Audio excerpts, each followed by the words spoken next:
Hello and welcome back. We're ready for another deep dive. And today, we're working directly from the source material you've provided, aiming to equip you with some really practical insights. That's right. And the theme that runs through it all is fascinating, these laws of power and influence. Principles you can actually use. Exactly. To build influence, maybe gain a bit more control over situations you find yourself in. Hmm. And the first law we're tackling today is, well, it's a really intriguing one. Conceal your intentions. Ah, Wow. yes.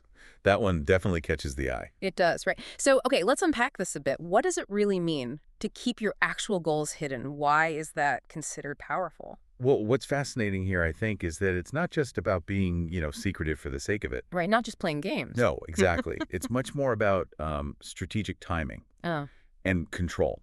It sets the stage for why this matters and, importantly, how you might apply it effectively. okay.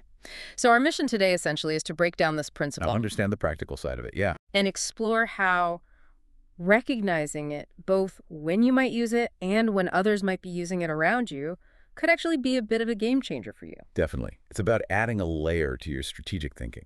So let's dive right into the core instruction from the source material then. It says pretty directly, keep your real goals hidden until the right moment. Mm-hmm. That phrase is key. Until the right moment. That part feels really crucial.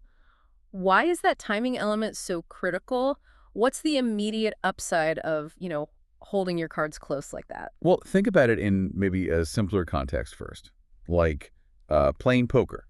Okay. You don't just lay your hand down right at the start, do you? No, absolutely not. You'd lose instantly. Right. You watch, you maybe bet a little, you might bluff, you wait for the perfect moment. If you even show your cards at all. Or planning a surprise party, that's another one. Exactly. You keep it quiet, not because you're being deceptive, really, but because the surprise is the point. Revealing it early just ruins it. Okay, so applying that to more strategic situations, Yep. what are the direct benefits? Well, the first big one is pretty straightforward.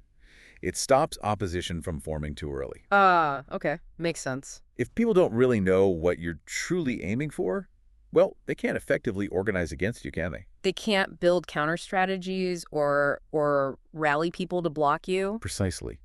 They can't easily spread, say, misinformation to undermine what you're trying to do. You basically deny them the chance to build their defenses before you're even ready to make your move. So by not showing your hand, you're not giving them a clear target. You're kind of buying yourself time and space to maneuver. Exactly right. And that leads straight into the second major advantage. It gives you invaluable time. Time to gather more information, to watch how things are unfolding, and to adapt your plan without anyone knowing your real endgame. So while others might be guessing or, working with incomplete info. You're observing their reactions, seeing what they do, and quietly tweaking your own approach based on that. It's like having a continuous feedback loop. Okay, so you can adjust, maybe sidestep potential problems, even spot new opportunities that pop up. All while keeping that element of surprise in your back pocket. You end up operating with more data, more flexibility than the people around you. So it's really about maintaining advantages on both fronts, preventing others from acting effectively against you, while letting you refine your own strategy. That's a good way to put it. But, okay, this raises a really important question, doesn't it? If showing your intentions too soon is a weakness, Hmm. how do you figure out when that right moment actually is? I mean, it can't be about just keeping secrets forever, surely. No, absolutely not. That wouldn't be strategic. It would just be ineffective. There has to be a point where you make your move. Right. And that right moment, that's the absolute linchpin here. It's about a calculated reveal, not just, permanent mystery. So how do you calculate it? Well, I like to think of it using a kind of framework, maybe call it the 3 Cs: circumstance, capacity, and catalyst. Okay, 3 Cs. Tell me more. Circumstance first. Circumstance is about the external environment. Is it favorable? Are the key people, the decision makers, maybe distracted by something else? Like, is there a window of opportunity? Exactly. Is there maybe a lull in activity that gives you an opening? For instance, if you're pitching a big new strategy for your department, Yeah. the right moment probably isn't when the whole company is putting out fires or laser focused on some other urgent project. No, they wouldn't even listen properly. Right. It might be after a really good quarter or maybe during a strategic planning session where new ideas are actually welcomed. So it's about reading the room, understanding the wider context. Got Okay. it. What's the second C? The second C is capacity. Basically, do you have everything you need lined up? Your ducks in a row, so to speak. Precisely. Do you have the resources, the support, the groundwork all firmly in place? Have you maybe secured budget approval quietly or gotten key team members on board or even just tested the waters and gotten some informal buy-in from people who matter? You wouldn't launch a huge new product idea without having, say, a solid development team ready and a marketing budget approved, right? No, that would be foolish. So the right moment to reveal that big initiative is after you've secured those foundational pieces. Yeah. It makes your whole proposal seem much more solid, much harder to just dismiss. Right. It shifts the dynamic. You're not just bringing an idea, you're bringing a plan that's already got legs. Okay, makes sense. And the third C. The third one is catalyst. Hmm. Is there some specific event or maybe an opportunity that makes revealing your plan particularly impactful right then? Like it's something that gives it extra momentum. Exactly. It could be something routine, like a quarterly review meeting. Or it could be unexpected, like a competitor making a mistake. Ah, interesting. Or maybe a shift in the market. Or even just a public announcement that creates the perfect opening for you to step in with the solution you've been quietly working on. So if a rival company stumbles, That could be the perfect catalyst to unveil the alternative you've already developed. You're leveraging existing energy or creating new momentum right when it matters most. okay, wow. Circumstance, capacity, catalyst. That's a really useful practical framework for you listening. It helps structure that strategic patience. Mm-hmm. But let's bring it back to observation. How might you, listening right now, actually see this law playing out around you? What does it, feel like when someone is effectively keeping their intentions hidden from you? Well, you see it in negotiations all the time, don't you? Oh, definitely. Someone might start with a broad request or maybe focus on something secondary, something less critical. Yeah, kind of testing the water. Right, all while keeping their real main objective under wraps until maybe the other side has already invested time Sure. or made a small concession. They're probing, maybe building a bit of trust or just wearing you down slightly before they reveal the thing they really want. Or maybe in team dynamics. Absolutely.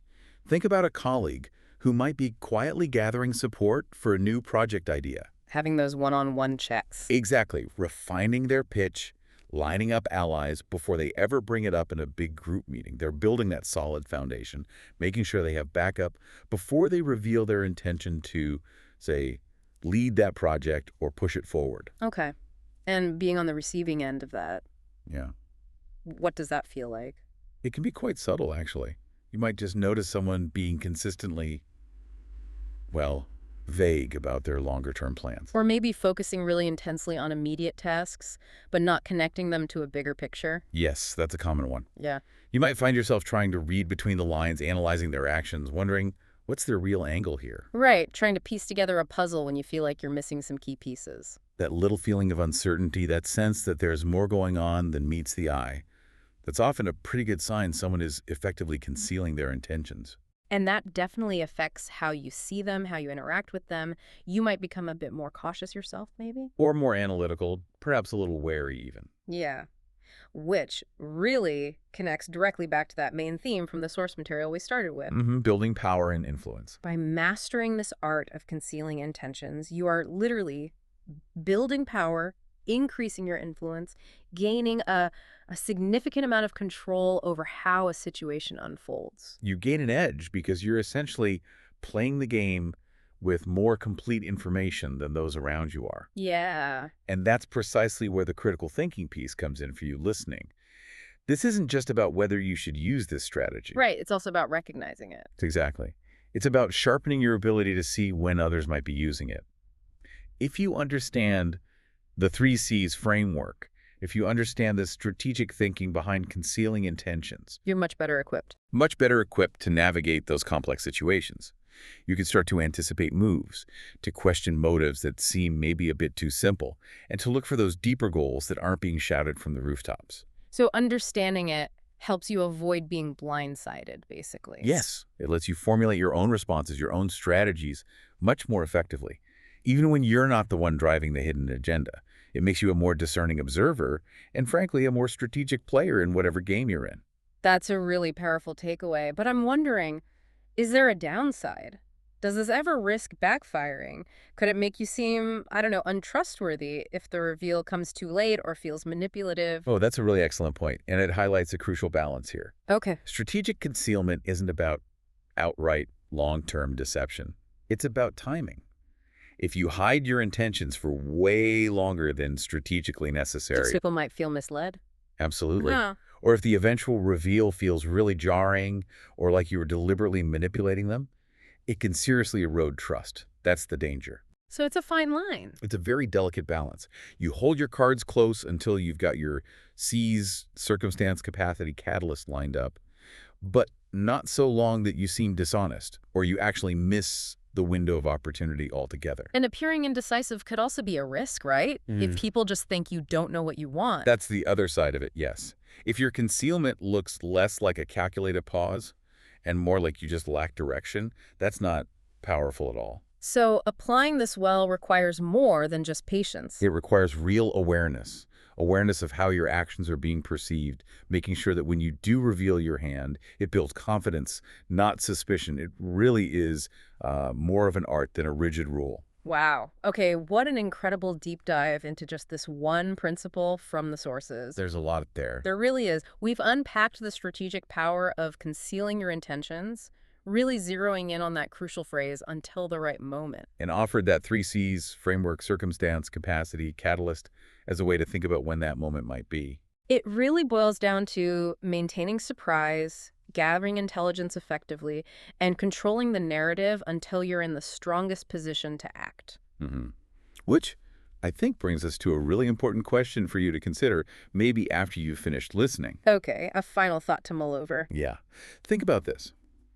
How often do you find yourself tempted to share your goals prematurely? Maybe it's out of pure excitement, or you want validation, or maybe just impatience. We've probably all done that. I think so.